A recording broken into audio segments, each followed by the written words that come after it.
Bueno, primero que todo me presento, soy el profesor Luis Alberto Nismayer, director de la Escuela de Educación Física de la Universidad del Biobío, y el motivo de este pequeño video es producto de una preocupación que estamos teniendo en el área y que tiene que ver, ¿cierto?, con no tener claro la diferencia que hay entre una clase de educación física, el espacio extraescolar y el espacio de entrenamiento. ¿Ya? De ahí que esta presentación tenga ese título, Espacios conceptuales de actuación profesional del profesor de educación física. Ahora bien, nótese que ahí dice espacios conceptuales, no dice espacios físicos. No hace referencia, ¿cierto?, a un gimnasio, a una cancha de fútbol.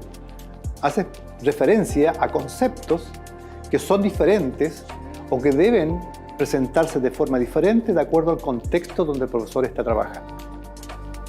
El año 2003, en Brasil, el profesor Jorge Pérez Gallardo, con su grupo de investigación de la UNICAM, de la Facultad de Educación Física de la Universidad de Campinas en Brasil, publicó un libro cuyo título en español sería De la sala cuna a enseñanza media, que tiene que ver con presentar cómo se deberían tratar los contenidos de la educación física desde la educación parvularia hasta la enseñanza media. En ese texto aparece la primera discusión y propuesta de lo que estoy presentando ahora, que en ese momento solamente hacía referencia a espacios de actuación profesional. Con el tiempo, nos fuimos dando cuenta que no bastaba con decir eso. ¿Por qué? Porque cada espacio que voy a presentar ahora tiene conceptos diferentes o los mismos conceptos adquieren una nueva forma u otra forma de ser tratados.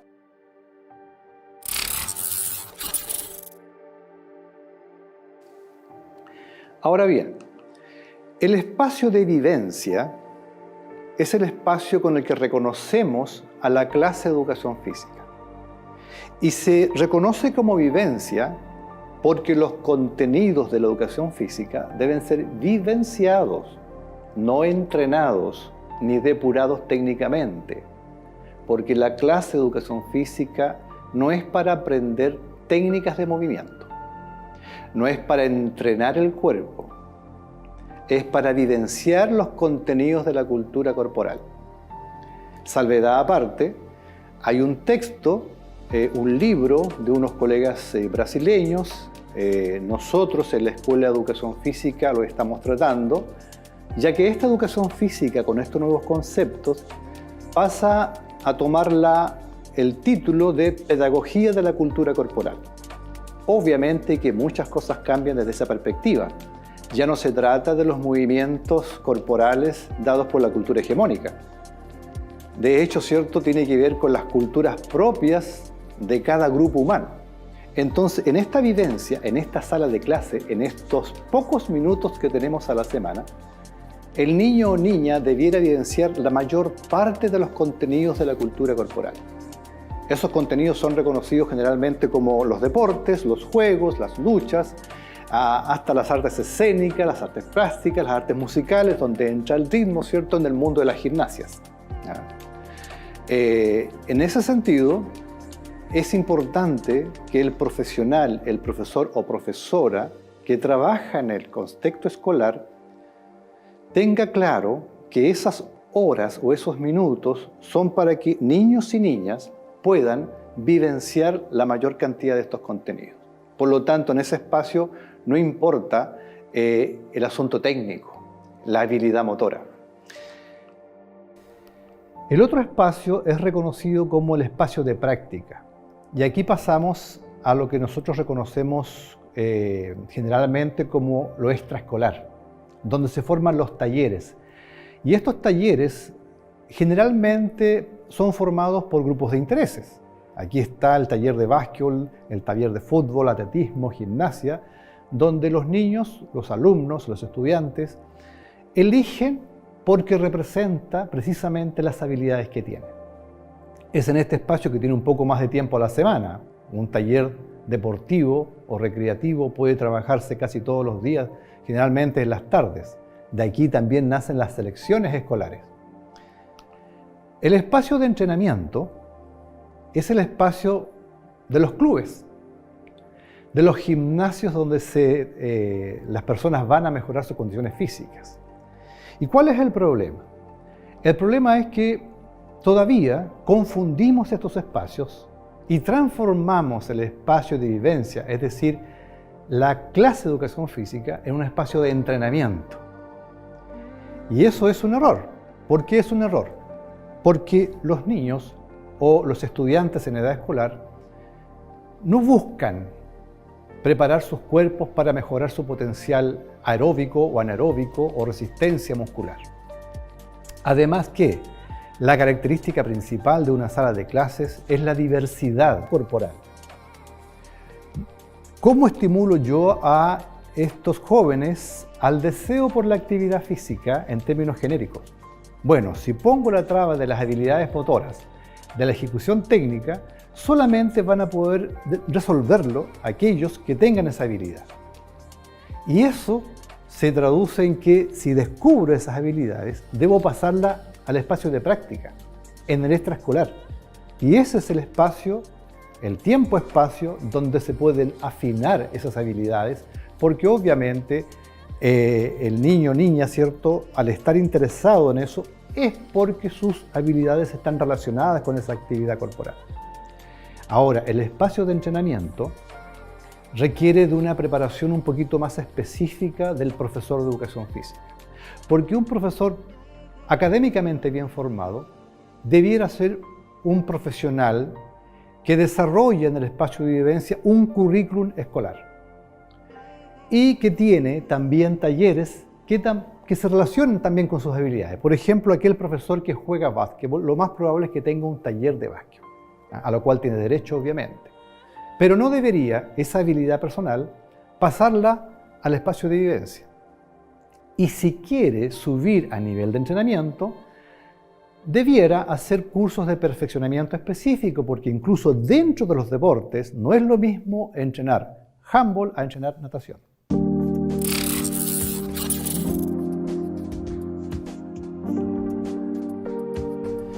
Especificando un poquito más para que tal vez lo tengamos un poco más claro. La vivencia, ¿cuál es su lugar? La sala de clases. Tiempo, 50-70 minutos a la semana. Objetivo, poner en contacto al alumno con los contenidos de la cultura corporal. El dominio que debe buscar el profesor es conceptual, no técnico. El énfasis está dado en la formación humana. Las características son la socialización de conocimientos y el desarrollo de actitudes. En la práctica, en el extraescolar, ya tenemos una amplitud. Salimos de la sala de clase, abarcamos la escuela y, si es posible, los centros comunitarios. Aquí hay mayor posibilidad de tiempo, 2 a 3 horas semanales y un poquito más si dan las posibilidades del colegio o de la comuna. El dominio técnico-pedagógico. El objetivo, dominar técnicas específicas de algún contenido de la cultura corporal. El énfasis, aquí ya estamos colocando la formación humana y capacitación. Un dato, hay un texto de don Humberto Maturana que tiene ese título, Formación humana y capacitación. Sugiero su lectura. Características de la práctica. Aquí están los grupos que representan deportiva o artísticamente, ¿cierto?, a la escuela. Entrenamiento. El lugar de entrenamiento es el gimnasio o club. Repito, no es la sala de clases ni la clase de educación física.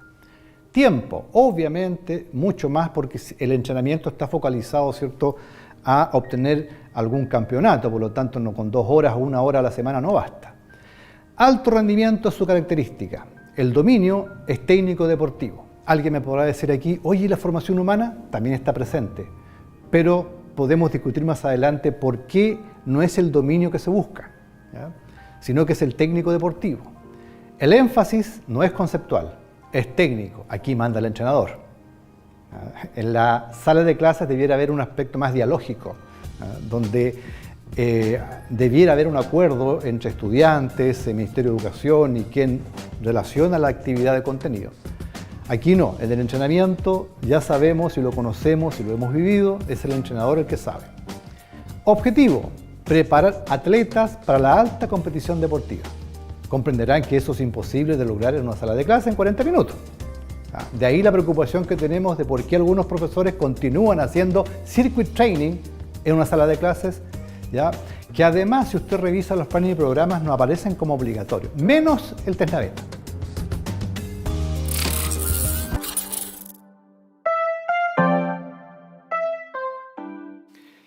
En el cuadro que se observa ahí a continuación, podemos ver esta división y explicación de las variables finalidad, dominio de aprendizaje, tiempo, lugar, énfasis pedagógico y lo que el alumno aprende en cada uno de esos espacios. En resumen, en la vivencia, la finalidad es contacto con la cultura corporal. Tengo la responsabilidad de poner en contacto con el folclore, con las danzas, con los juegos, y juegos hay muchos, desde el patrimonio cultural, ¿cierto?, a los juegos predeportivos. ¿Para qué hablar de los deportes? También llama la atención que parece que existieran 2 o 3 deportes. Y aquí tiene que ver también con la habilidad del profesor, porque el profesor que es basquetbolista le aseguro que va a hacer básquet en la sala de clase y el de vóley y así sucesivamente. Incluso a veces existe la justificación, no, yo no voy a hacer folclore porque no es mi área. Discúlpenme, un profesor, educador, no puede tener esa justificación.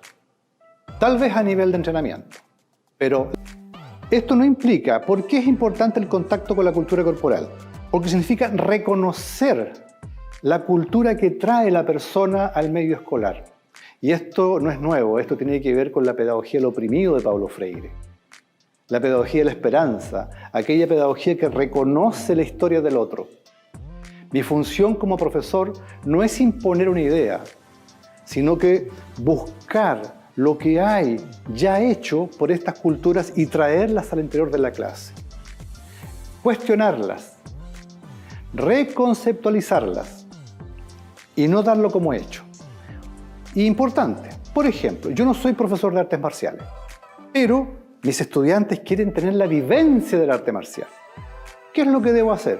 Buscar a alguien que domina eso, lo traigo a la sala de clases y mis alumnos tienen un acercamiento. Si un grupo de estudiantes dice, profesor, ¿sabe que me interesó? Quiero saber más. Vamos al taller extraescolar.